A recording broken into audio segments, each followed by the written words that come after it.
Hello guys, welcome back to my YouTube channel Deepa's knowledge hub.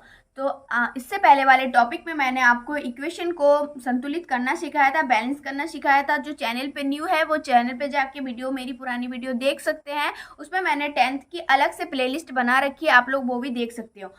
आज का topic है हमारा रासायनिक अभिक्रिया के प्रकार, टाइप्स ऑफ केमिकल रिएक्शन। जो केमिकल रिएक्शन होते हैं वो कितने प्रकार के होते हैं और हम किस प्रकार से केमिकल रिएक्शन को पूर्ण कर सकते हैं, आज हम उसी के बारे में बात करेंगे। तो चलिए शुरू करते हैं। रासायनिक अभिक्रिया निम्नलिखित प्रकार की होती है। जो रासायनिक अभिक्रियाएं होती है वो बहुत सारे टाइप्स में होती है। मैं उनको अलग अलग टाइप्स का अलग अलग उदाहरण देके भी आपको समझाऊंगी। तो पहला है हमारा संयोजन या योगात्मक अभिक्रिया। संयोजन मतलब क्या होता है? किसी चीज का जुड़ना। योगात्मक मीन्स भी होता है जुड़ना। तो वो रिएक्शन जो आपस में जुड़ते हैं। तो देखते हैं ये किस प्रकार से काम करते हैं, किस प्रकार से जुड़ते हैं। ऐसी अभिक्रिया जिसमें दो या दो से अधिक अभिकारक मिलकर एकल उत्पाद का निर्माण करते हैं संयोजन अभिक्रिया कहलाते हैं। इसमें क्या होता है? दो या दो से अधिक अभिकारक। अभिकारक क्या है? मैंने इससे पहले भी बोला था। रिएक्टेंट क्या होता है? जो अभिक्रिया में भाग लेता है। और प्रोडक्ट या उत्पाद क्या होता है? जो अभिक्रिया के पश्चात हमें प्राप्त होता है, उसको हम क्या बोलते हैं? उत्पाद या फिर प्रोडक्ट बोलते हैं। और जो हमारा भाग लेता है इसको हम क्या बोलते हैं? अभिकारक या रिएक्टेंट कहते हैं। जैसे यहाँ पे दो अलग अलग प्रकार के रिएक्टेंट ए तथा बी है। जब इनका रिएक्शन कराया गया तो हमें क्या प्राप्त हुआ? दोनों मिलके क्या हुआ? हमारा सी प्राप्त हुआ। तो ए और बी ये दोनों जुड़ गए, उसके बाद हमें क्या प्राप्त हुआ? सी। तो इस प्रकार के जो हमारा रिएक्शन होता है उसको हम क्या बोलते हैं? संयोजन अभिक्रिया या योगात्मक अभिक्रिया। इसको अंग्रेजी में कॉम्बिनेशन रिएक्शन भी बोलते हैं। अब देख लेते हैं इसका उदाहरण। देखिए, जैसे H2 plus O2 is equal to H2O बना हमारा। हाइड्रोजन के हमने 2 मॉलिक्यूल लिए, ऑक्सीजन के हमने 2 मॉलिक्यूल लिए। तो इससे हमारा क्या बना? H2O बना। तो ये H और O जुड़े ना, और इससे क्या बना? हमारा H2O बना। तो ये क्या हो गया? हमारा संयोजन या योगात्मक अभिक्रिया। इस रिएक्शन को देख के ही पता लग जा रहा है कि ये हमारा योगात्मक अभिक्रिया है। चलिए नेक्स्ट देख लेते हैं। हमारा नेक्स्ट क्या है? वियोजन अभिक्रिया। अब वियोजन अभिक्रिया क्या होती है? वियोजन मीन्स क्या होता है? टूटना। Decomposition reaction. वियोजन मीन्स क्या होता है? टूटना। इससे पहले वाले हमने उसमें क्या पढ़ा था? योगात्मक में क्या हो रहा था? जुड़ रहा था। इसमें क्या होगा? घटेगा, मतलब किसी चीज को बाहर निकालेंगे। ऐसी अभिक्रिया जिसमें एकल अभिकारक टूटकर दो या दो से अधिक उत्पाद का निर्माण करते हैं वियोजन अभिक्रिया कहलाती है। मतलब क्या हो रहा है? इसमें कोई एक रिएक्टेंट टूटेगा तो वो दो पार्ट्स में दो या दो से अधिक उत्पाद क्या करेगा? हमें प्राप्त होगा, अधिक उत्पाद देगा। तो जो टूटेगा मतलब एक से दो हो रहा है, तो इसको हम क्या बोलेंगे? वियोजन अभिक्रिया। इससे पहले वाला इसमें देखिए, इसमें जुड़ रहा था तो ये योगात्मक था, और ये घट रहा है तो इसको हम क्या बोलेंगे? वियोजन अभिक्रिया। बहुत ही इजी है। देखिए, आपको नाम से ही पता लग जा रहा है कि कौन सा हमारा योगात्मक है, कौन सा हमारा वियोजन अभिक्रिया है। इसको अगर आप लोग थोड़ा ध्यान से देखेंगे तो आपको पूरी तरीके से ये समझ में आ जाएगा। तो देखिए, इसमें हम उसका उदाहरण ले लेते हैं। CaCO3 का थ्राइस COCO3। ठीक, तो इसको जब टूटता है तो हमें क्या क्या प्राप्त होता है? CaO, कैल्शियम ऑक्साइड और कार्बन डाइऑक्साइड। जब ये हमारा एक क्या है? ये रिएक्टेंट है। रिएक्टेंट जब ये टूटा तो ये क्या क्या टूटा? दो भागों में टूट गया, CaO और CO2। अब देखिए, ये जो टूटा तो ये किसी वजह से तो टूटेगा, बिना किसी ताप दाब उत्प्रेरक के बिना ये तो टूट नहीं सकता। तो ये किस वजह से टूटा, इसको हम देखेंगे कि किस प्रकार से कौन कौन से प्रकार के वियोजन होते हैं। वियोजन के भी प्रकार होते हैं। देखिए, वियोजन अभिक्रिया भी कई प्रकार की होती है। फर्स्ट क्या है हमारा? ऊष्मीय वियोजन।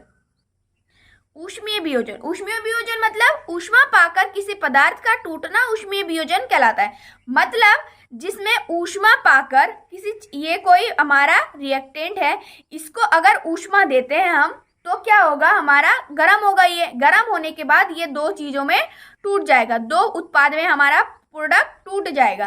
तो इसको हम क्या बोलेंगे? ऊष्मीय वियोजन। क्या बोलेंगे? ऊष्मीय वियोजन। जो ऊष्मा देने के बाद वो टूटता है वो उसको हम बोलेंगे ऊष्मीय वियोजन। अब सेकंड लेते हैं कौन सा वियोजन।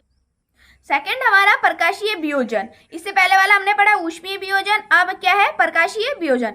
सूर्य के प्रकाश की उपस्थिति में होने वाला वियोजन प्रकाशीय वियोजन कहलाता है। जो सूर्य का प्रकाशीय वियोजन उसको एच न्यू यहाँ पे लिख देते हैं हम, ठीक। तो ये जो टूटेगा ये एच न्यू सूर्य के प्रकाश के रोशनी की वजह से टूटेगा, तो इसको हम क्या बोलेंगे प्रकाशीय वियोजन। जो प्रकाश के कारण टूटेगा उसको हम प्रकाशीय वियोजन बोलेंगे, जो ऊष्मा के कारण टूटेगा उसको हम ऊष्मीय वियोजन कहेंगे।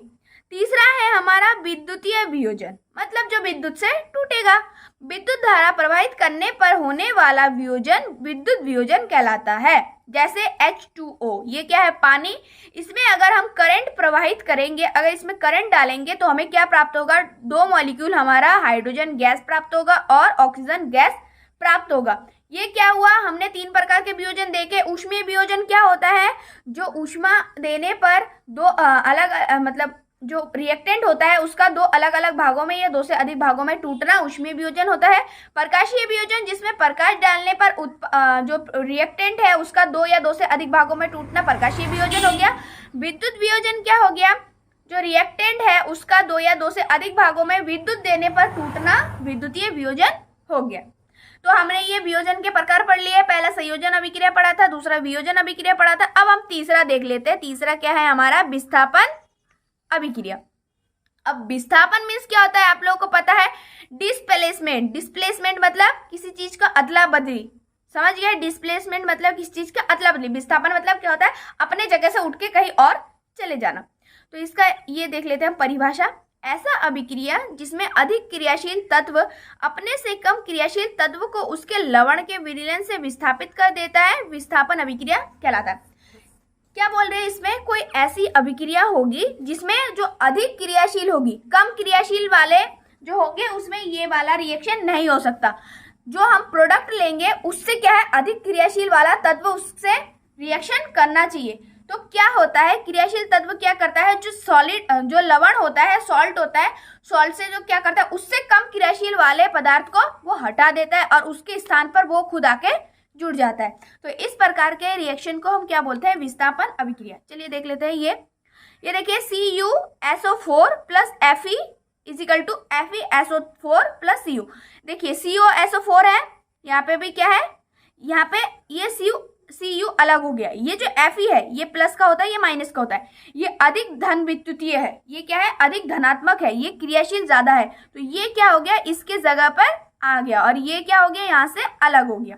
तो देखिए यही है, ये यहाँ से यहाँ पे अलग हो गया और ये क्या हुआ, यहाँ पे आके जुड़ गया। ठीक है, इसके बाद हम और एक उदाहरण देख लेते हैं। इसमें देखिए CuSO4 है प्लस Zn है। तो इसमें क्या हुआ, ये Cu जो है ये कम धन विद्युतीय है, तो ये क्या हो गया, यहाँ से निकल जाएगा, ये यहाँ से एग्जिट हो जाएगा और ये क्या होगा, यहाँ पे आके जुड़ जाएगा। तो देखिए आप लोग, यहाँ से ये जुड़ा, तो आप लोगों को समझ में आ गया विस्थापन क्या हुआ। जिस रिएक्शन में अधिक क्रियाशील तत्व क्या करते हैं, कम क्रियाशील तत्व के स्थान पर आकर जुड़ जाते हैं, इसको विस्थापन अभिक्रिया कहते हैं। आप लोगों को मैंने 3 टाइप के रिएक्शन आज बता दिए, अभिक्रिया बता दिया, संयोजन अभिक्रिया बताया, वियोजन अभिक्रिया बताया, वियोजन अभिक्रिया के 3 प्रकार भी बताए और ये हमारा थर्ड है विस्थापन अभिक्रिया। इसके बाद वाले टॉपिक में मैं आपको और जितने हैं अभिक्रियाएं वो बताऊंगी, तो इसीलिए मेरे चैनल पे बने रहिएगा। मैं दूसरे पार्ट में इसलिए बना रही हूँ क्योंकि वीडियो बहुत ज़्यादा लंबी हो जाएगी नहीं तो आई होप आज का वीडियो आप लोगों को अच्छा लगा होगा, समझ में आया होगा। तो लाइक शेयर कर देना और मेरे चैनल को सब्सक्राइब करना मत भूलना। थैंक यू सो मच, मिलते हैं अगले वीडियो में।